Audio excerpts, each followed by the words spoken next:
अगर मैं तुमसे कहूँ कि 2000 साल पहले एक ऐसा कंप्यूटर बनाया जा चुका है जो आज के नासा साइंटिस्ट को भी हैरान कर दे, तो क्या तुम मुझ पर यकीन करोगे?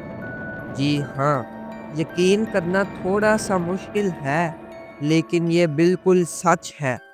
ये कहानी शुरू होती है एक छोटे से ग्रीक आइलैंड एंटिकतीरा के पास, जब एक रोमन शिपवर्क के अंदर मिट्टी और समुद्री लहरों के नीचे एक कॉपर का टुकड़ा मिला, जो पहले तो सिर्फ एक पुराना इंचोर का हिस्सा लगा, लेकिन जैसे ही उसकी लेयर साफ की गई, अंदर से गियर्स, डेंट वाले पहिए और एक इंट्रिकेट मैकेनिज्म सामने आया।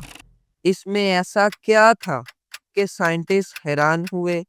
कि गियर सिस्टम का होना एक आम बात थी, क्योंकि मैकेनिकल गियर सिस्टम काफी देर पहले इंट्रोड्यूस हो चुका था। लेकिन इसमें एक ऐसी चीज मिली जिसने मेरे साथ साथ साइंटिस्ट को भी हिला के रख दिया। मैं हमेशा सोचता था कि पुराने जमाने की चीजें बस सिंपल होती होंगी, कुछ पत्थर, कुछ मेटल और बस।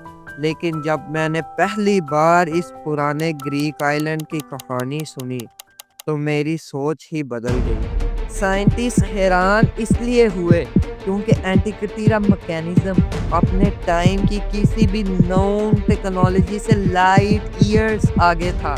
ब्रोंज के 30 से ज्यादा इंटरकनेक्टेड गियर्स जो एक मॉडर्न स्विच वाल से भी ज्यादा कॉम्प्लेक्स थे। और सबसे बड़ी बात, इस मशीन की एक्यूरेसी। जब हैंडल घुमाया जाता तो ये सूरज और चांद की एग्जैक्ट पोजीशन, आने वाले ग्रहण और तारों के साइकिल को प्रेडिक्ट करता। ये वो नॉलेज थी जो थेटिकली 16 साल बाद डेवलप हुई, लेकिन ये मशीन प्रूव कर रही थी कि किसी ने ये काम पहले ही कर लिया था। और सबसे बड़ा सवाल ये था कि 2000 साल पहले किसी ने इसे बनाया कैसे। एक्सपर्ट्स के मुताबिक ये मैकेनिज्म 100 साल पहले बनाया गया। इसमें 30 से ज्यादा ब्रोंज के गियर्स थे जो एक दूसरे से परफेक्टली इंटरलॉक थे।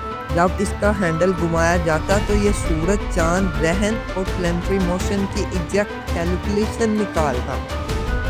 ये एक एनालॉग कंप्यूटर था, जब दुनिया ने डिजिटल का ख्वाब भी नहीं देखा था। लेकिन असली ट्विस्ट तो अब आता है।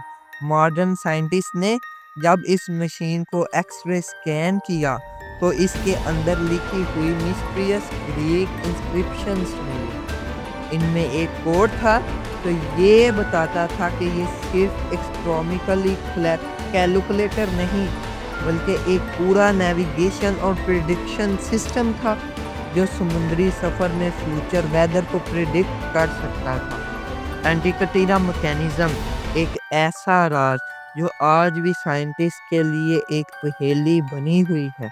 क्या ये किसी खोई हुई सिविलाइजेशन का हिस्सा था, या किसी एंशियंट जीनियस का अकेले का काम? और शायद इसका अगला हिस्सा तुम डार्क खोज पर देखो। इस मिस्ट्री का सिलसिला जारी है। अगर आप चाहते हैं कि हम इस पर एक और पार्ट लेकर आए, तो हमें कमेंट में लाजमी बताएं।